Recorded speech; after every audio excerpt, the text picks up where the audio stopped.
Hey everybody, welcome back to Keeping It Real with Tiff and Carl. I'm Carl Rabun, And I am Tiff Salcido. and we are in almost in the swing of well, it's late fall, right? It's getting to the winter, right? We're in the holiday season, and we've already talked about the holidays in the last episode, but you know, um, just getting into the December. December historically has always been a weird month. Maybe it's just weird for all instructors, right? All trainers, but it's just always been a weird one with classes and making things work and trying to fit a month's worth of stuff into a couple weeks, right? Because you don't the 2 weeks, around Christmas are always dead. Do you find that, Tiff? Yeah, for sure. Definitely. It's always like a weird time. December, although this year I will say my schedule looks a little bit different because usually it takes like maybe the first week of January before I start doing classes again, but I have one literally on the second and third. Well, I have a couple classes the second and third of January, right? Like right after the holiday, which is unusual. Wow. Um, but it's happening. Yeah, but Wow. no, December, usually right after, like, I'm going to say around the 15th, 16th, it's almost always dead for like the whole holiday season, which I'm not going to complain about. I like the time off. I enjoy it. I don't like it when my paycheck comes, but I enjoy it when I'm not working. And since I don't do a lot of holidays with my family, that's usually when I travel. So I get to do some really cool trips, usually in that time period. Right New York on. City is one of my favorites. New I almost York. love Yeah. it. So what are you going to We should do? keep that. Right. So what are you going to do this Christmas time? I'm going to Mexico. I'm Oh, going back to Mexico. okay. I'm here now. It's like a beautiful 80 something degrees. This little sweater I have on is just for decoration so that you all aren't like distracted by the shoulders that I got going on. But it's like warm and toasty and sunny and perfect and beautiful. I was at the beach yesterday. I'll probably be at the beach as soon as we're done here. It's just like perfection. It's ridiculous that it's December here. And so Wow. I have to go back to the US for a couple weeks for some work. I'm going to be doing some work up in Northern California, like the most northernest parts of California. And then as soon as that's done, I have a quick trip to Oakland to see a really great group of people. And then I will go up to Oregon and pick up my Subaru, and then come back with the Subi back down to Mexico. So I'll be the whole Pacific Northwest over the next couple weeks. And then I'll spend the Christmas and New Year's here in Mexico, which I'm pretty excited about. Sweet. Sweet. Well, I am actually headed Where you down your get- way to Southern California. Well, I'm teaching here. It's nice to be able to teach virtually every now and then, right? I always tell people I get Yeah, to teach in my shorts, right? But right. Friday I'm just making a quick trip down to Stockton. Then I got to get in the plane Friday night and head on down to SoCal, and we're going to a wedding Saturday in Palm Desert. And then it's interesting. I'm flying back. We're hanging out with my dad Sunday, watching football, whatever. And then we're flying out Sunday. And as we land, I'm getting a rental car at the airport. And then the next morning, I'm headed down to the Bay Area. Then I go to Fresno Tuesday. Then I'm in the Bay Area the rest of the week. So, but It's different parts busy. of the Bay Area, because Bay Area is not, with traffic, it's different parts, right? Right. It'll be interesting. But yeah, I'm gone all week, and I mean, actually, I was telling my wife I need to pack Thursday for our trip to Palm Desert, but then have my clothes for the next week on the bed, ready to hang, right, as we transition. So I got my laundry done already, and I just made sure I have, enough pair, of socks and chonies and, My work shirts are good, but it's going to be a busy couple of weeks here. Yeah. And then that next week I'm headed up north up to a reservation up on the border there, which will be fun. So, Oh yeah, yeah, I love them. They're so good. They're so nice. yeah. And then I'm done on the 19th. I'm done, so Yep. I'm done until the 7th of January. Okay, So, yeah, beautiful. yeah. I actually spent a good few hours yesterday. Again, people who don't live the traveler's life don't understand the struggle, but I spent the whole couple hours, few hours yesterday, just doing travel arrangements. So booking flights, booking cars, booking hotels, doing all of that fun stuff. And I realized that January is going to be what I like to call a pack and repack month, where I unpack and repack. That's all I get home, I unpack, I repack, and then I'm off again. Um, I have a couple of weeks where just based on where I'm going to be training at, I don't even have time on one weekend to go home. Like there's no point in me even going home for the weekend. That I'm literally going to leave one place. It's going to take me a whole day to get to the next place, and I'm just going to spend an extra day in Bakersfield because I literally there's no reasoning for me to go home and come back. And so I'll be gone for 11 days on that January trip from when I leave till when I get back. Um, and that's going to be just a pack strategically, a pack strategically trip. And actually, I wanted to ask you, this is my question for you. I know it's kind of a silly one here, but are you like, what kind of packer are you? Are you an overpacker or do you keep it to the bare minimum? Um, in the sense, like when you pack underwear, do you pack like extra pairs in case you shit yourself twice a day? Sorry, I'm cracking Well, myself up right now. so I haven't got to the twice a day shitting myself just yet. Okay. I try Okay. to keep it to once a day. But Okay, perfect. well, my wife and I were having that conversation that because she is an overpacker, right? If we're, I told her, I said, we're going to be gone for 2 days. She goes, you say 2 days, I hear six outfits. So I said, I hear you. That's why your suitcase is always bigger than mine. Um, my thing is I always want to pack so that I have my free carry-on, and I hate, it's a pet peeve to have to pay for luggage. I freaking hate Right, it. The right. only reason I fly Southwest is because bags are free. I don't like messing with I mean, and I'm sure there are other carriers are probably wonderful and I don't have to stand in line. Sure, 25 bucks, 50 bucks extra for a bag. I mean, I'm not even paying for it and half the time, Hmm. but it's still it's just the principle of things, right? There's principalities That's in right. this thing, right? So, you know, um, as Big Worm would say, right? There's principalities in this. And It's the so principalities. that's right. And so I try to be as condensed as possible. So I do, um, I'll bring one pair of shoes and I will wear them wherever I am. And then if I'm driving, I usually travel in flip-flops. Hmm. If I'm flying, I travel in flip-flops, even though I have pre-check, which allows me to walk in with my shoes, but um, that's another story. Um, but I usually will have a pair of shoes and I will make sure that my socks, if I'm going for 2 days, I'll have one pair of socks. If I'm gone for more, then I'll have two pair of socks. And then just the right amount of underwear, right? And yeah, because I'm like, you know what? If anything does happen, there is some type of emergency. There's always a Ross or always a Marshalls, and that's where I get my underwear anyway. Sorry, I'm not bougie, right? But I definitely take care of that. The one thing I always forget is if I'm not teaching them, I'll forget a belt. So it's become My a joke. husband does the same.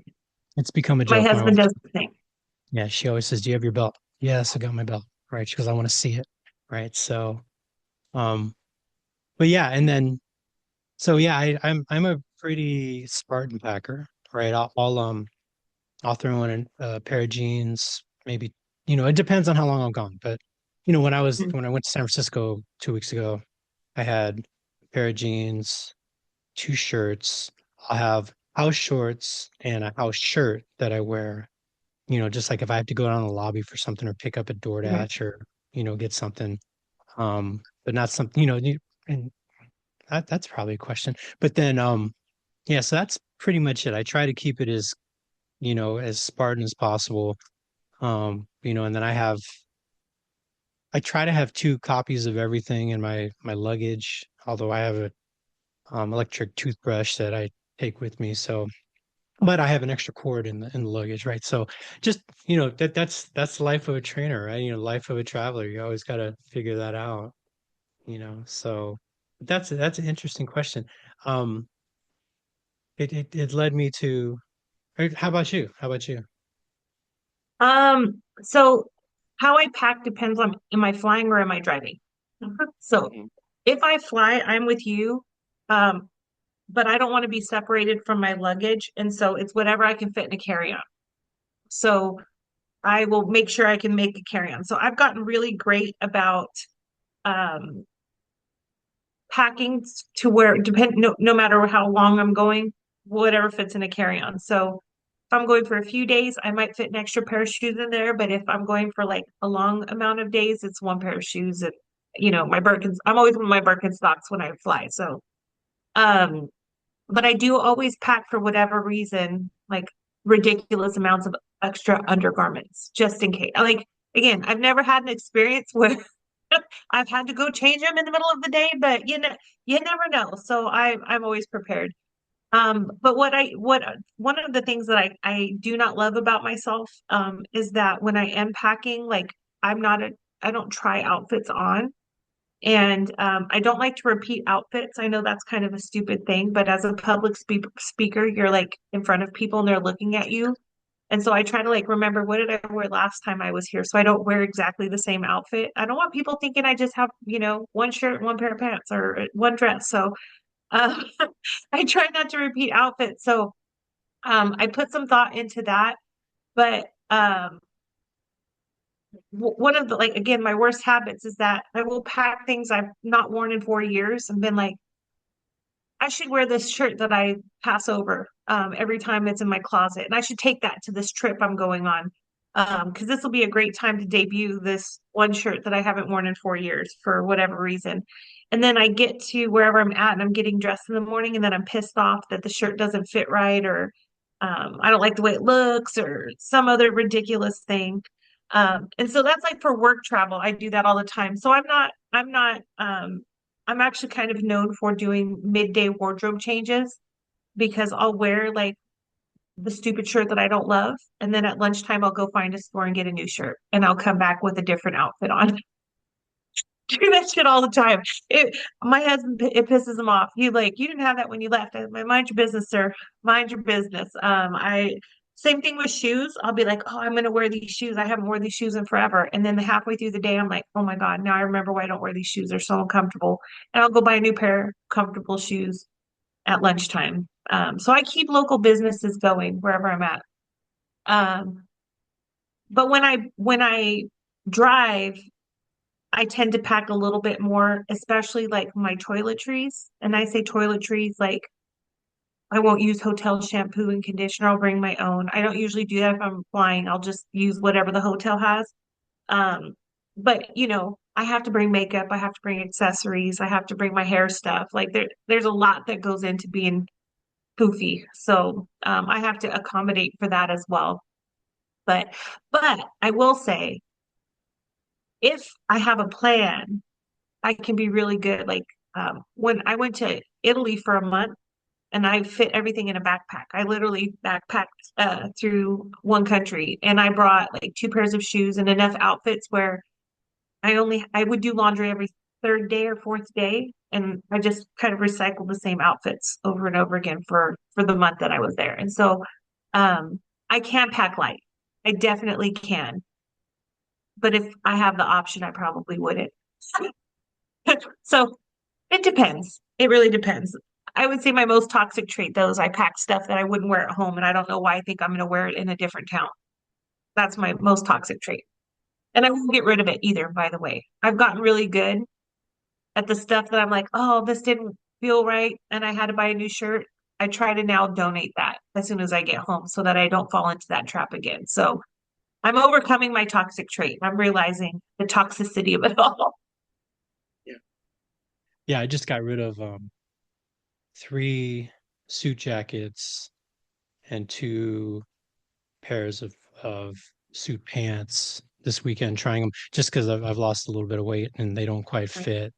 Um, but I have had them in my closet for 3 years, and my wife was, "Why are they dusty?" I'm like, "I don't. Where do we go to wear a suit? We've been in a pandemic, yo. I mean, Yeah. when's the last time we were at a? I mean, I think the last time I bought a suit was for a New Year's Eve party at the Morongo Casino in 2019, right? So Oh, or 2018 into 2019, right? So freshening it up. It was Black Friday. My mom works at Kohl's. We got the hookup. So it was nice. It was nice.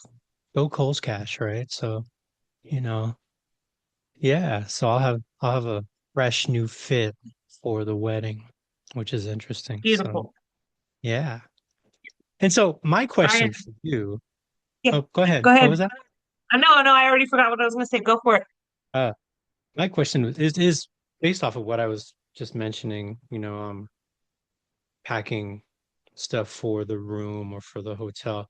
Do you have do you have a separate set of clothes that you wear in the house and out of the house, or do you just wear the same clothes?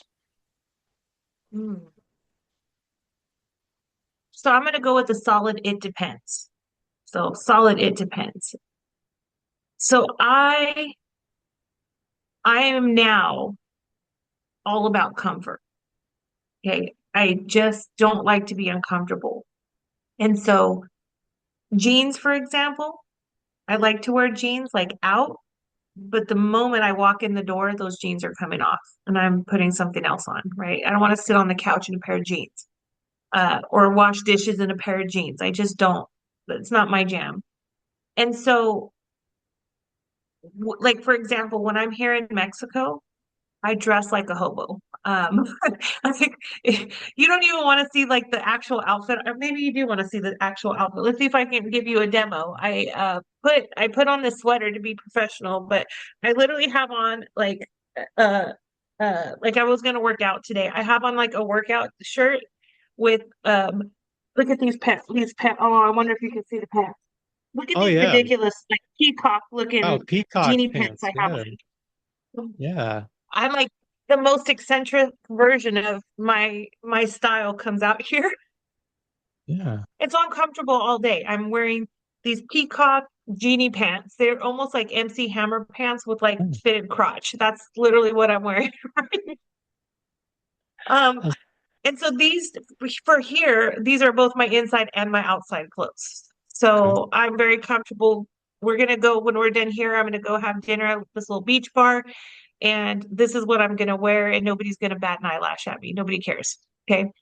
But in the States, when I go out, I try to dress up a little bit more, not a lot of it more, but a little bit more. And so usually when I get home, I change. When my work clothes, absolutely, the moment I get back into my hotel, they're coming off. And I'm going to put on my inside clothes. And my inside clothes, depending on the season, is either a pair of leggings or a pair of biker shorts, depending on the season, hot or cold. And it's either a tank top in the summer or a hoodie in the winter. Like it's my uniform. Period. Yes. Period.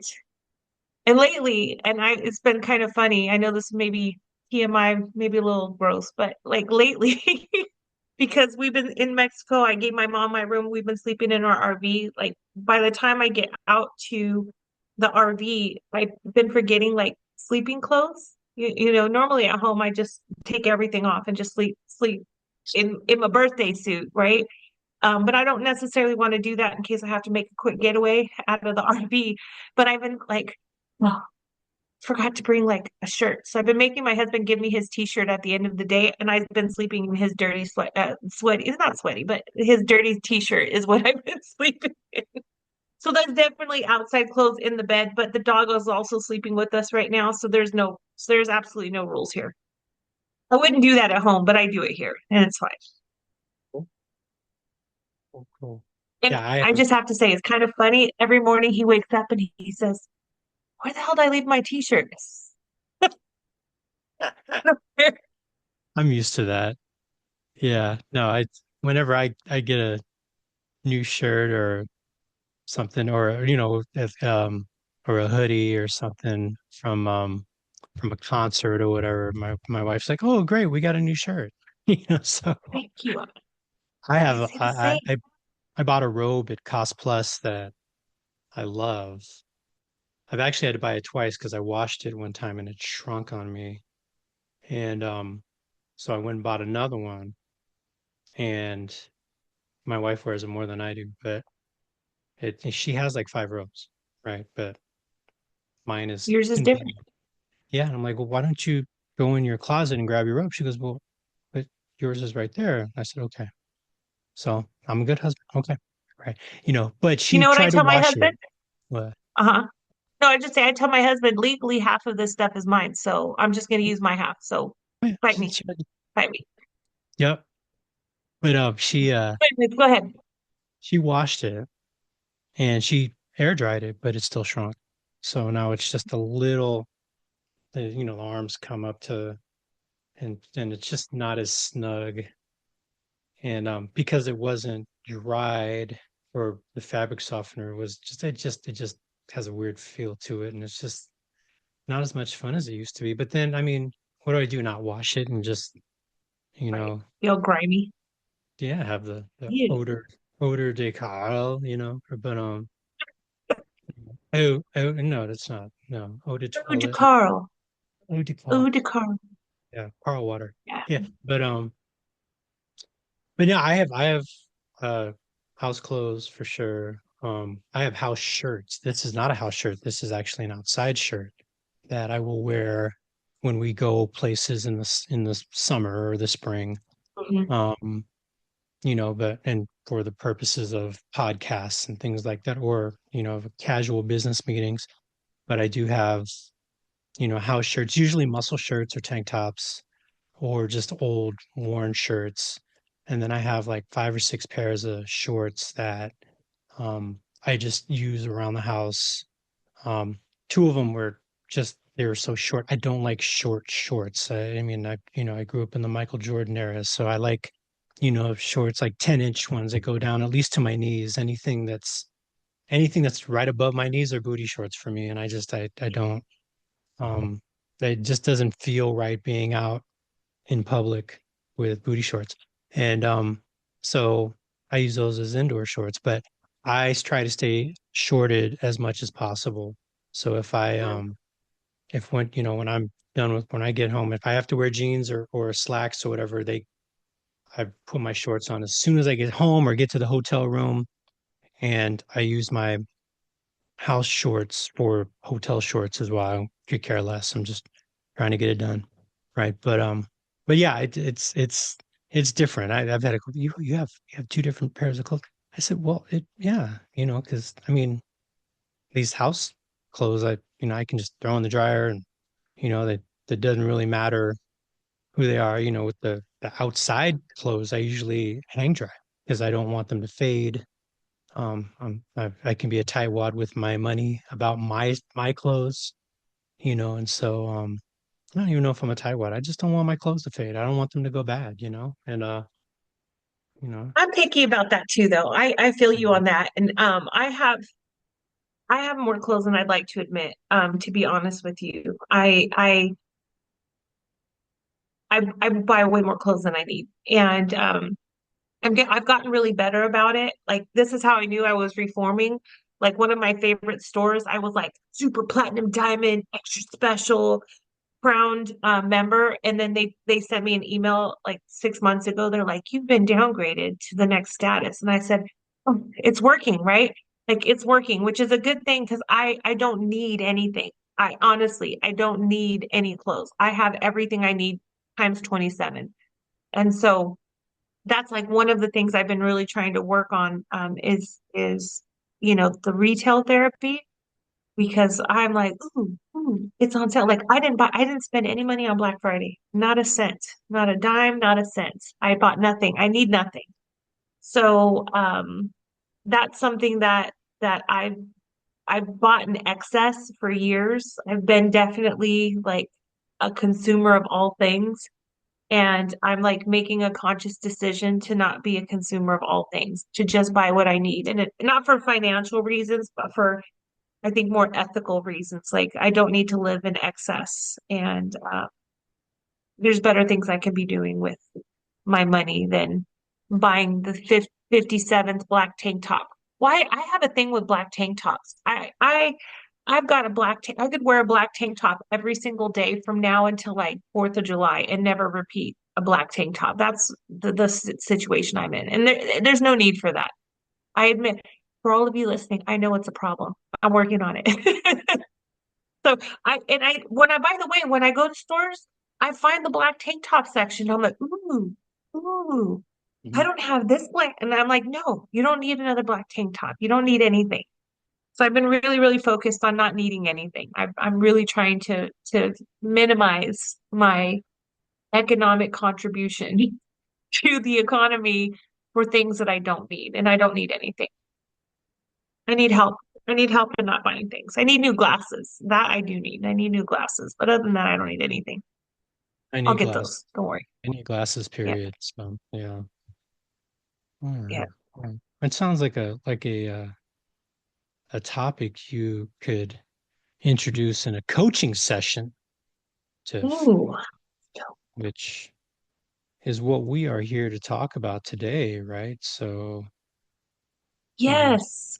coaching. Coaching was on my mind. Yes, coaching was on my mind, and it was on my mind for a couple of personal reasons.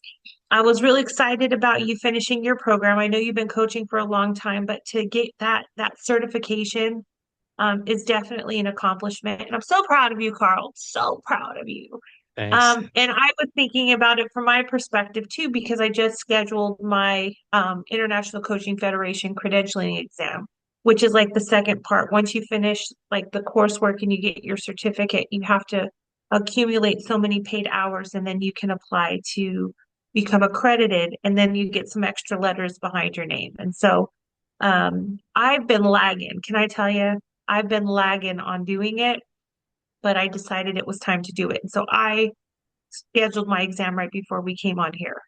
And so I'll be doing that this week. I'm so excited. I'm very confident.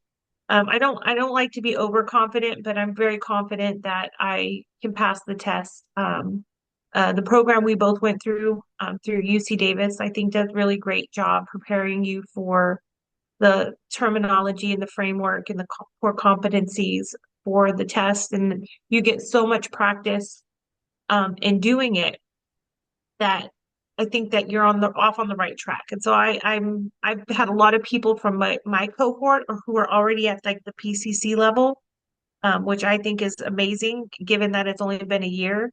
And so it gives me I feel like I'm like lagging behind, but I'm only in competition with me. And I can acknowledge I haven't really put a lot of too much effort into it, but I'm ready for it and I'm really excited. But as a profession, I love coaching. And I love coaching and I love it so much. And I also tell people it's almost like a scam. It's not a scam. But let me tell you why coaching is a scam. It's not a scam, but the reason I say it's a scam is because coaching is a skill set. But what I love about it is that it doesn't require me to do anything beyond be interested and present in somebody else's situation. And I say this is why I don't have to come up with solutions. I don't have to tell people what they should do. I don't have to solve their problem. It really is all about the coachee being in a space where they can fix their own issue, think about things in a different way, come up with solutions that benefit them. And this is why it's like I can spend an hour with someone and then they're like, oh, I think I got it. And you're like, yeah, great, can't wait. And then I hang up from the call and I'm like, I did nothing but just be a good listener and be interested, again, genuinely interested in what they were talking about. And they came up with everything. That's where I say the scam is. Because I I'm not problem solving for them. which is harder than it looks, but it's amazing. Like as a person who coaches and has been coached, um, it's monumental. I really love just coaching as a career, coaching as a skill set. It's to me, it's the future.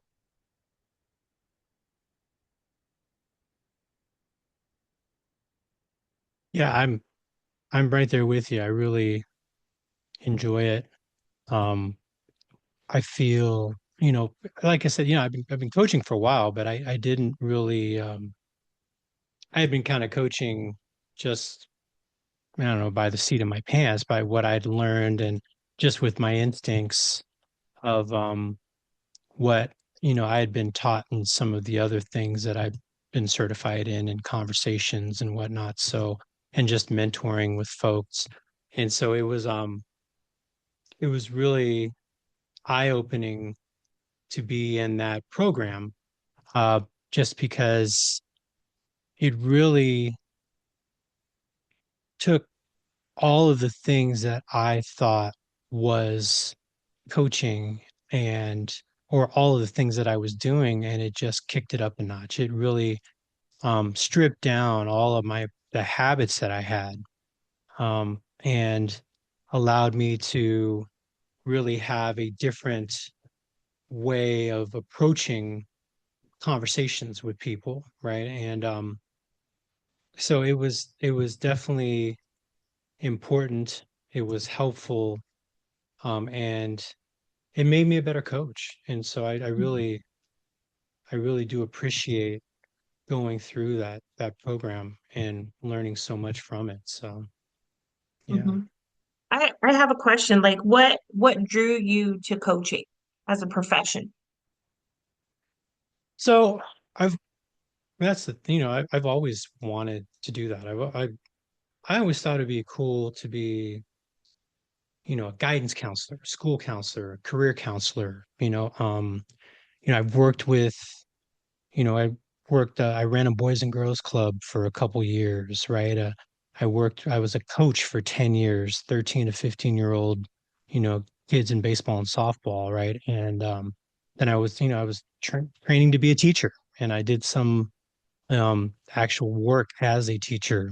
And then, in human services and coach, I mean, basically, what is a case manager? A good case manager is a coach, right? Hmm. I mean, if we're following what it is we're supposed to be doing as our job, uh, we are, um, we are helping people identify their goals and their goals and helping them achieve what they want to achieve. And so it's really an important piece of case management to be able, we talk about active listening and motivational interviewing. What is a motivational interview? Is a coaching session, right? Hmm. It I always say really they're is. first cousins. They're first Yeah, cousins for sure. yeah, for sure. Right. And so, um, and I always, when I graduated, when I got my bachelor's degree, my next thing I was thinking about was becoming a therapist. But, you know, um, the more and more I learned about coaching, the more I realized that the coaching is what I wanted to do. Um, and I didn't necessarily want to dip into therapy too much. And it was actually really helpful to be in this class to learn specifically the difference between coaching and therapy and how sometimes coaching, can elicit thoughts and feelings and emotions that therapy does, but it doesn't have to be a therapy session. We ain't got to therapize people, right? So um, that really unlocked it for me. I knew I was in the right place. I've been wanting to be part of this program since 2016, right? When I first started working on campus at Davis, I knew that they had the program, and I was like, "Ooh, you give, discounts for employees." And they said, "No, this particular program, you get a $200 discount. Be happy with a $200 discount." I was like, "Okay." Well, so I had to put it on the back burner for a while. And so this year I just said, "You got to go with it. Got to go for it." And so Hmm. there was so I guess I've always kind of been led this way. I've always been led in this direction. I think it's definitely important. to have someone who can hear you, and can hear you, non-judgmentally and with support and empathy. Right. And um, I don't think a lot of us have that. I always ask people, I ask, the social workers in our classes, I say, how many people truly have someone who hears you? Right. I define the difference between being listened to and hearing, right? Right. And what's listening to? Oh, I had a rough day. Oh, well, you should work at Walmart. Let me tell you about my day. Gosh, that's terrible. Or, Mhm. oh, this is what you should do. You should go over here. My friend's hiring and I'll hook you up. And people are trying to solve your problems, or they're getting the story competition, trying to make sure that you feel like your day is not as bad as theirs. But what does that do for us? Does that make us feel heard? Or people are just listening to respond rather than listening to understand and comprehend?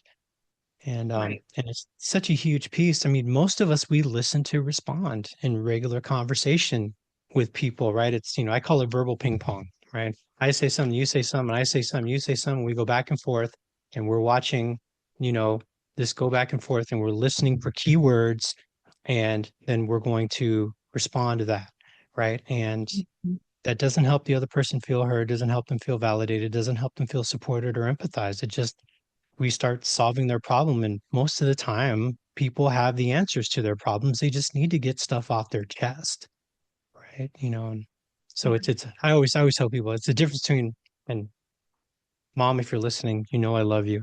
But whenever she asks me, how was your day? I just tell her everything's fine, because, well, that's how she raised me. Rub some dirt on it, suck it up, right? But then also, if I tell her, oh, the weather's changing, my knee's starting to swell up from the arthritis, and I just got that MRI on my shoulder, and my rotator cuff's pulled off the bone, right? She would say, well, why didn't you take ibuprofen like I told you to? Or you could take a leave, or why didn't you go get that MRI 3 years ago like you were supposed to? I don't understand why you don't ever listen to me, right?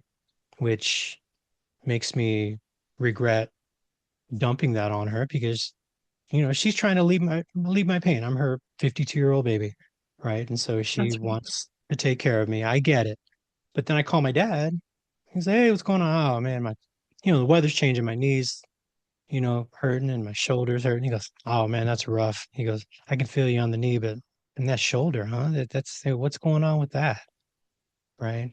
Which allows me to explain and to go from here to here, right? And it's such a big difference in how we have conversations in that way. I mean, there's Right. other things where he'll, you know, be preachy and judgmental. I mean, he's a 73-year-old man, but when it comes to that, he's really, really good with that. And so I can tell him stuff. And with my mom, I'm saying, everything's good, mom, don't worry about it.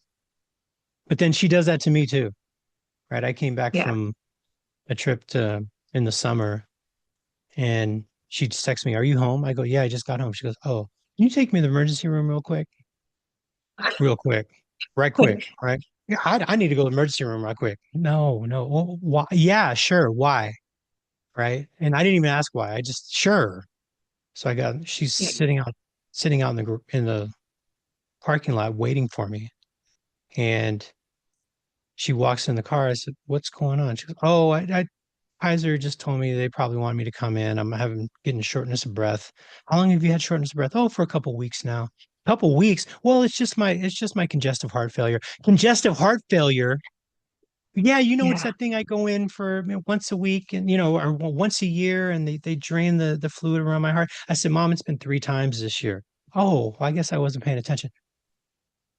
Yeah. So I Yeah.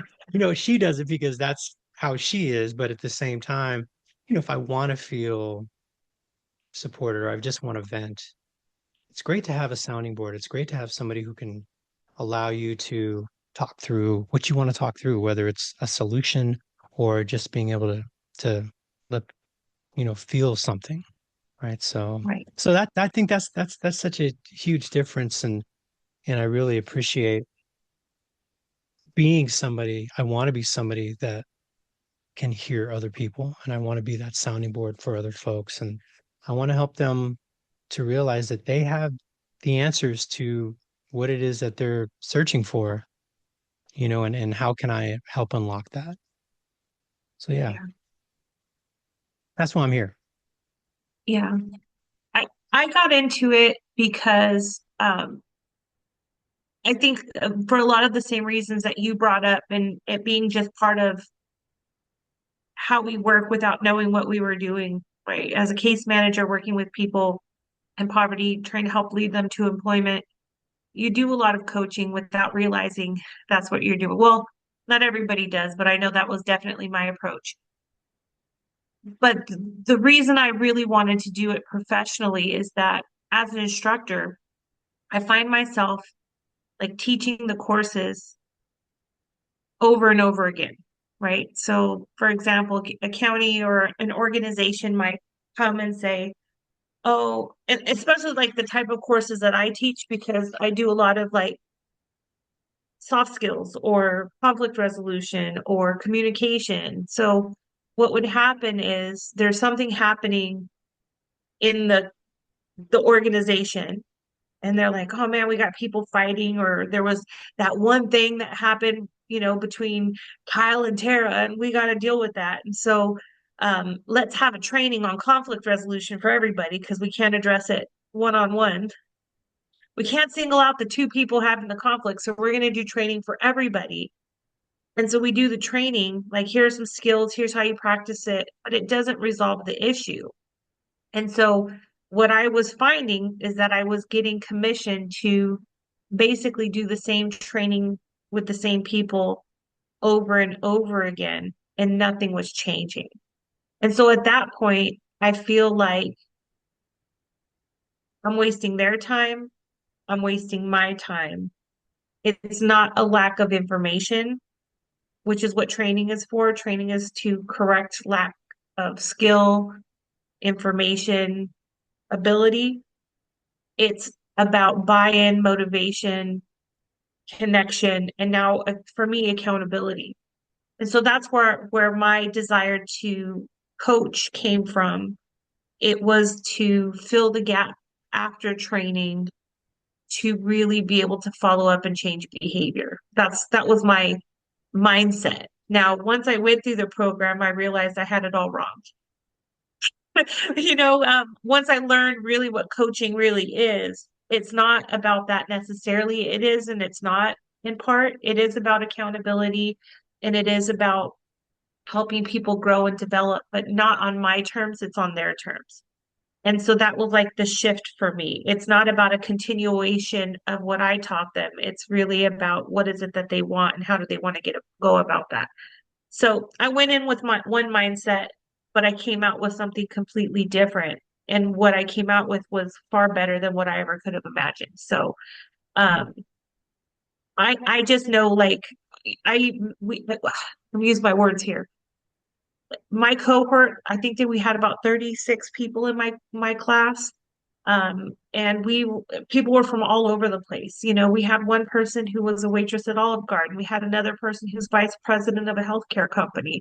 We had another person who was a college professor, another person who was, unemployed and coming off a 2-year sabbatical and trying to figure out where her life was going. Like, people were all over the place.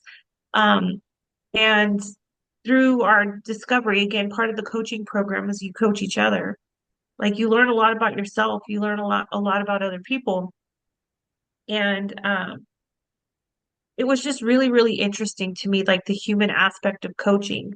And we still meet from time to time, my cohort. We still have, we get together on Zoom and connect because we're all over the world.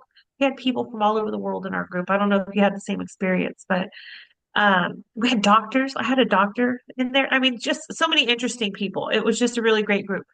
But nonetheless, we get together, and it's interesting how people respond to being a coach, because for some people it's like really draining.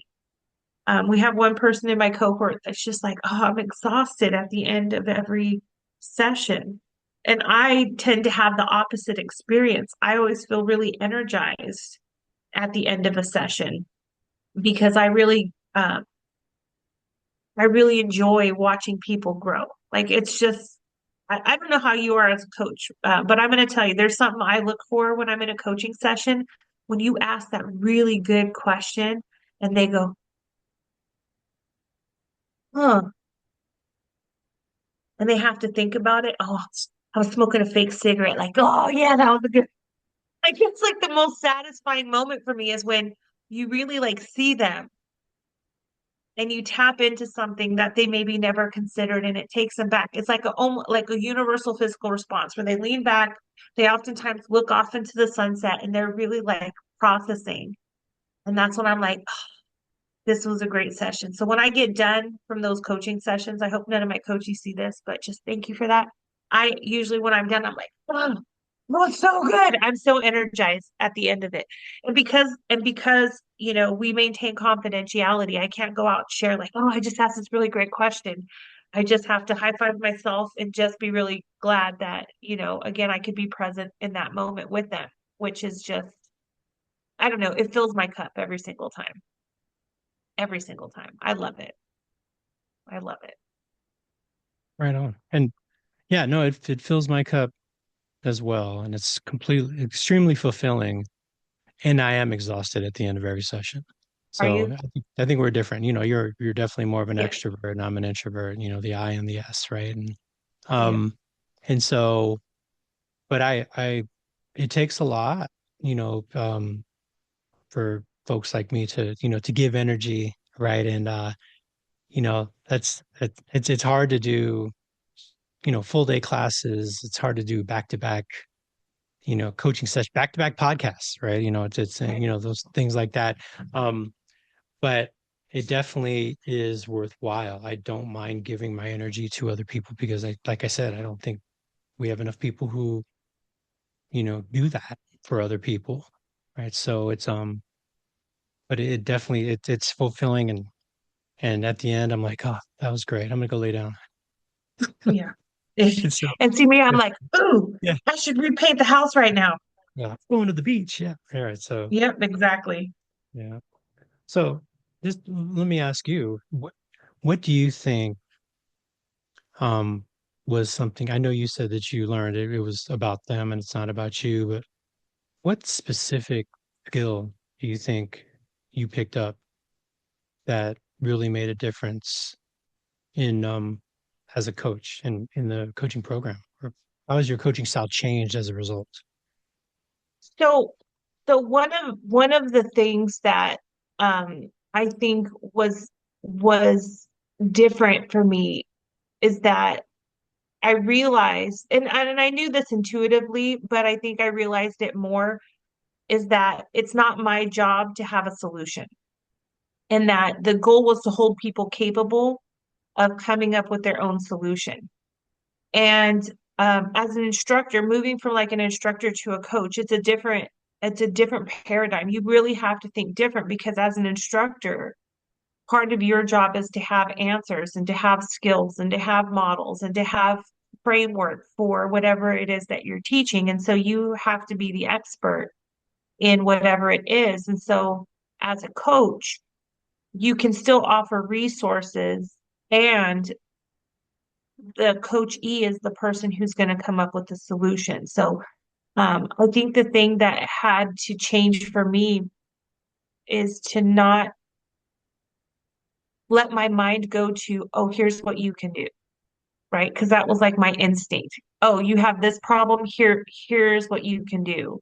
And instead focus on, well, how do you want to approach this? What outcome are you looking for? What have you tried? How does this align with what you care about? Like what feelings that might you be experiencing and how might those feelings be impacting your decision making? And by the way, as soft and squishy as I am as a person, I don't know if you've ever seen me soft and squishy, but intuitive to like people's emotions, but I am a very pragmatic person and I have never been very good about diving deeper into how people feel about things, like acknowledging the emotion of it. I'm more of like, okay, it's happening. You feel some kind of way and you're able to, but what's the solution? Let's work towards a solution. And I think coaching has helped me slow down a bit and allowed me to give space to processing those emotions to get to now moving towards again what outcome that you want. It's not just about what you want to get done, but who you are and how you feel about your situation. And so that was a real change for me But I think for the most part, it was not being the expert in everything and having to have an answer for everything that was both challenging and invigorating. And I know you talked about like talking to your parents and how you have to kind of code switch with your parents about what you share with them, because you know the reaction. What's really kind of fun is that when I was going through program, you have to have so many coaching hours. And so you have to elicit essentially like your friends and family members who wants some free coaching, you know, who wants to coach with me, who can give an hour or two so and can I record you while while you're talking about these intimate details. Um, I relied on my friends and family, and one of those friends and family members was my youngest son, Eric, who, his bedroom is like 5 feet away from my office. We could both open our doors and high five each other. It's that close to each other. But he took me up on this offer for free coaching. And what was really kind of fun about that is that, after we had done a few sessions, he would come to me with a problem and he'd be like, Mom, can I get a coaching session? And I'm like, yeah. And he's like, okay, you go to your office, I'll go to my room and we'll do this on Zoom. Mind you, we're 5 feet apart from each other, but this was like the safe environment. And he would say, I like you so much better as my coach than I do as my mom. And I was like, oh, that hurts. And he's like, well, when you're my coach, you don't judge me. And when you're my mom, you're super judgmental. And I was like, yeah, that's true. Like he ain't lying there. And so it was funny because you put in that coaching mindset when you put that coach hat on and you're in that coaching mindset, like your training and your those competencies come out where I'm not judging. I'm listening. I'm actively listening to what you're saying. I'm using my intuition to ask you additional questions to help you explore your thoughts, your feelings, your motivations. And it's not about me at all. And so it's just funny how, again, when you get that coaching mindset, when you have that, at least for me, when I have that hat on, the way I approach conversations is very, very different. And so I have to sometimes put myself in that coaching position where I'm like, okay, let me approach this from a coach's perspective versus whoever, like my normal self. Like, let me take a coach approach to this and see what happens. Right. And it's hard to do. I think that's the hardest thing is to set aside your judgment and let somebody else be the expert. I don't know if you have that same experience. No, for sure. Yeah, I mean, right. I want to alleviate pain. I want to provide, a better life for people, and so yeah, you give me a chance to solve your problem the way I think it should be solved, you better get out the way, right? Right. So move, get out the way, right? So, um, I think one of the biggest things for me that I learned was even though I'm good at asking open-ended questions, which are a huge piece of coaching, I have to be mindful of being in the moment with open-ended questions based off of what that person's speaking about. Because if it's up to me, I will ask open-ended questions, leading them to a destination that I have already chosen for them. And so I have to be extremely um, cognizant of that and vigilant that I don't manipulate the situation. You say it's a racket because, like, and that's the thing. Did I do anything? This person just spoke for 45 minutes. What did I do? They said, thank you so much. What did I do? Well, it can feel like that because our work is usually sign this, go do this, bring this back. Okay, you did it well. Great. Go to the next step. Okay, so what do you want to do? Okay, well, we have this program for you. So sign this and right. And, Right. so problems are you having? We can give you this, we can give you that, we can give you this. And how often is it's not about the resources, right? It's about how that person feels about where they are, who they are, and what they're capable of doing. Um, and how maybe other people feel about them as well, right? And so it really is an important piece to let them come to those situations on their own. So I have to be mindful of that. Another thing I have to be mindful of, and I think it's the biggest thing that I've learned, is to be comfortable with the emotional piece, right? Mhm. And there will be emotions. If you ask the right question in some of these coaching sessions, you're going to get people crying, just like, and that was always something I was worried. I don't want to be a therapist, and I'm not trying to have tissues in my meeting rooms and things like that. But sometimes coaching situations are things where I'm stuck and I don't know where I'm going and I'm frustrated, and having conversations about why you're frustrated or unlocking something that, you're stuck in can bring about real emotions. And some people don't want to deal with the emotions. Me, on the other hand, I don't want to get that far into your kitchen where you are being emotive, where you feel uncomfortable. I don't want you to feel uncomfortable, right? And so it's kept me away from diving deeper into a place, but because I didn't necessarily feel like I was welcome, but just the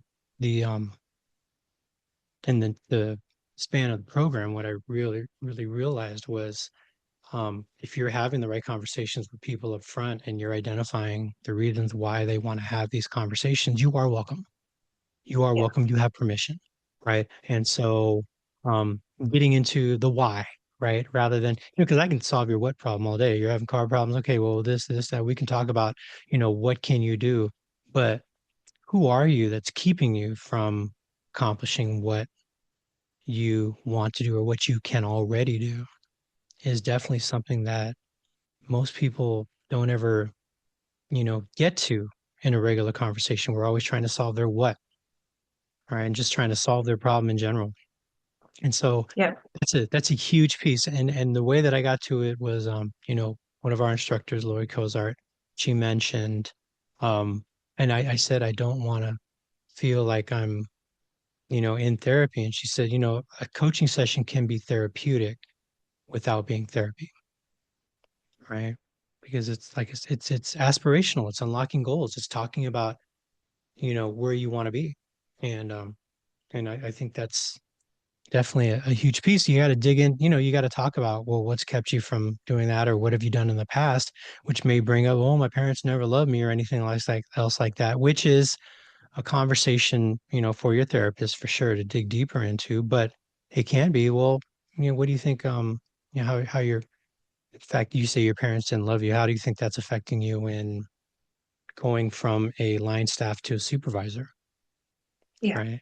Yeah. That's because we're always moving forward, right? We're not staying in the past and leaving that open wound there. That's something that a therapist, a trained therapist, licensed therapist can do and can be really, really helpful for people. And that's not what a coach is, right? So it's such a difference. And it really, when she said that, it just unlocked it in me to say, okay, so I can have that conversation and not without worrying about do no harm, right? So this concludes part one of our episode. Stay tuned for part two, coming Tuesday to all major podcast platforms.